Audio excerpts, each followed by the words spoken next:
TINS juga memiliki proyeksi growth revenue yang kuat hingga 22,1% CAGR dari full year 2024 hingga 2027. Selain itu, dengan adanya pengetatan terhadap tambang ilegal dan juga perbaikan regulasi di area tambang juga memberikan TINS keunggulan.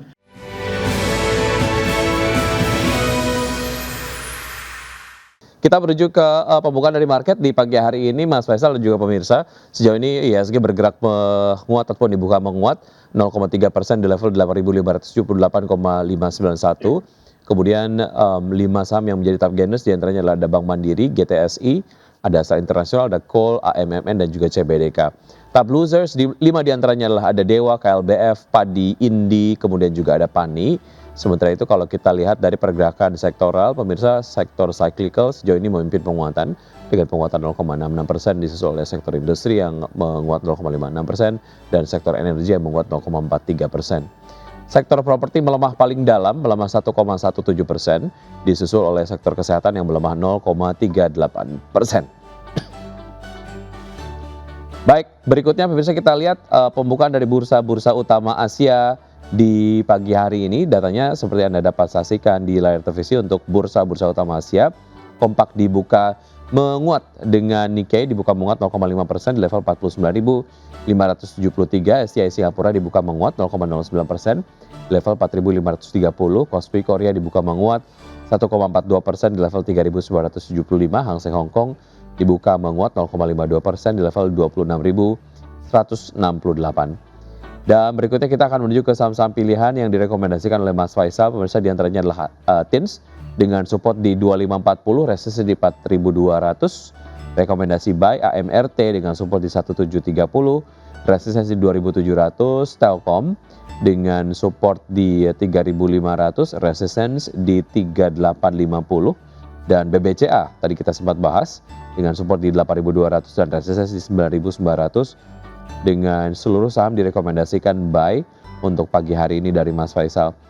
Kita akan ke TINS terlebih dahulu. Seberapa menarik sebetulnya TINS dari point of view Anda, Mas Faisal? Mengapa Anda merekomendasikan TINS pagi hari ini? Baik, untuk yang pertama, TINS ini sebagaimana kita tahu bahwa merupakan produsen timah terbesar di Indonesia dengan ekspansi kapasitas smelter dan juga tambang hingga up to 80 kiloton, dan juga ini pastinya akan meningkatkan dominasi di market. TINS juga memiliki proyeksi growth revenue yang kuat hingga 22,1% CAGR dari full year 2024 hingga 2027. Selain itu, dengan adanya pengetatan terhadap tambang ilegal dan juga perbaikan regulasi di area tambang juga memberikan TINS keunggulan, antara lain berkurangnya pasokan timah yang legal dan bersertifikasi, dan juga adanya transfer aset dari pemerintah senilai 6 hingga 7 triliun rupiah. Itu termasuk ke dalam 6 smelter, peralatan berat, dan juga refined TINS inventory. Tentunya ini kan memperkuat infrastruktur produksi dari TINS.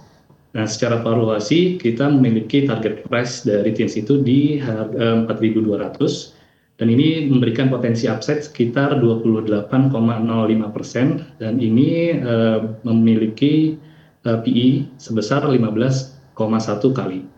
Dan juga dengan support di 2.540 hingga 2.600, juga resistance di 3.580 hingga 3.600. Dan market price dari TINS saat ini merupakan entry point yang menarik menurut kami saat ini. Oke, baik. Kalau kita lihat gap antara support dan juga resistance-nya ini cukup jauh, begitu artinya untuk TINS ini menengah ke panjang ya, ataupun jangka panjang ya, menarik untuk dikoleksi ya dengan term investasi tersebut. Baik. Betul. Dari TINS kita ke AMRT, seperti apa Mas Faisal? Ini juga nampaknya cukup jauh nih support ke resistance-nya ya. Menengah ke panjang juga atau seperti apa? Betul. Untuk AMRT ini juga kita merekomendasikan untuk jangka menengah dan juga panjang. Walaupun penjualan per tokonya atau triple SG dari third Q 2025 ini masih rendah, hanya sebesar positif 1% year on year, tapi AMRT ini masih menunjukkan perbaikan dengan rencana membuka gerai 800 dan juga 200. Selain itu, AMRT juga menargetkan untuk meningkatkan penjualan secara online dari sekitar 8% hingga 10%, dari revenue 2026 dikarenakan pembelanjaan transaksi ini secara online rata-rata lebih besar dibandingkan pembelanjaan secara offline. Dan juga secara biaya ini akan lebih efisien untuk AMRT. Dan untuk AMRT ini entry point yang cukup menarik dengan target price di 2.700 sehingga memiliki upside sebesar 51,26%. Saat ini valuasi dari AMRT ini sekitar 19 kali dari PE, tentunya ini lebih rendah dibandingkan rata-rata selama 5 tahun. Untuk support dari AMRT ini kita menentukan di rentang 1730 hingga 1770 dengan resistance di 2050 hingga 2100. Oke, dari Alfamart kita bergeser ke Telkom. Tadi kita sudah singgung sedikit. Seperti apa analisis lengkapnya untuk Telkom sendiri, Mas Faisal? Baik, untuk Telkom ini tentunya Telkom ini memiliki salah satu cerita reformasi BUMN dan juga monetisasi infrastruktur yang paling jelas ya. Selain itu, manajemen baru juga memangkas jumlah anak perusahaan dari 55 menjadi sekitar 22. Dan selain itu, TLKM juga melepas aset-aset non-inti yang memberikan imbal hasil relatif, dan ini menurunkan beban overhead dan juga mengalihkan modal ke bisnis inti yaitu konektivitas. Selain itu, TLKM juga berencana melepas jaringan fiber optik besar dengan aset 90 triliun rupiah ke dalam kendaraan infra terpisah. Tentunya ini akan membuka akses ke internet service provider pihak ketiga dan juga membuka peluang kemitraan yang strategis. Nah, ini jika terrealisasi, strategi ini bisa mengangkat valuasi ke level infrastruktur yang lebih tinggi. Seiring dengan pemulihan segmen seluler, TLKM ini kami yakini akan mencatatkan pertumbuhan laba lebih baik dalam beberapa tahun ke depan. Dan Oke. Baik, dari Telkom kita ke BBCA, Mas Faisal, silakan. Ya. Untuk BBCA ini menurut kami tetap menjadi bank yang paling defensif dan paling konsisten di Indonesia.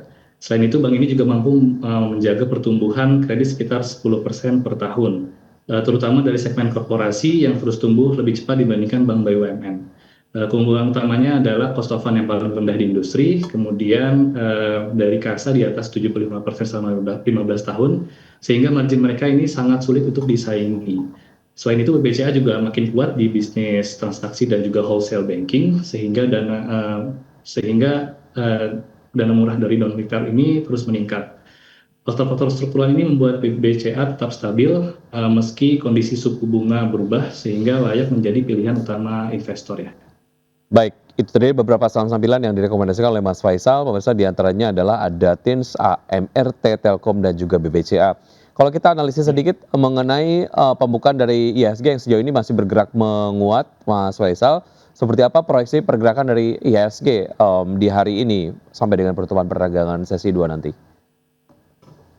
Baik, terkait proyeksi IHSG, tentunya kondisi saat ini sangat menarik ya untuk IHSG dengan BI rate di 4,75% dan suku bunga The Fed di kisaran 3,75 hingga 4%. Ini kita berada di fase di mana biaya modal global dan domestik relatif moderat.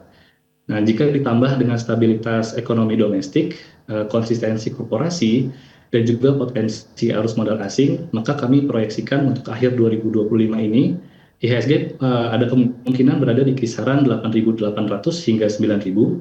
Dan untuk di 2026 dalam skenario yang konservatif normal itu bisa mencapai 9.200 hingga 9.400.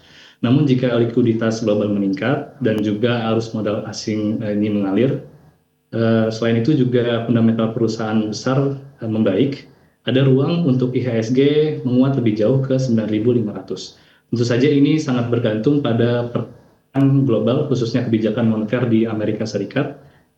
Selain itu juga stabilitas nilai tukar dan juga arus modal ke emerging markets. Tapi dengan kondisi suku bunga saat ini dan potensi domestik, outlook kami untuk IHSG masih relatif positif. Baik, itu tadi dia beberapa analisis yang dapat digunakan oleh pelaku pasar dalam menerapkan strategi investasi hari ini, namun kemudian keputusan investasi kembali ke tangan investor. Mas Faisal, terima kasih sudah bergabung bersama kami. Sukses selalu untuk Anda, sehat selalu Mas Faisal, sampai jumpa. Terima kasih. Ya. Terima kasih Mas Pi.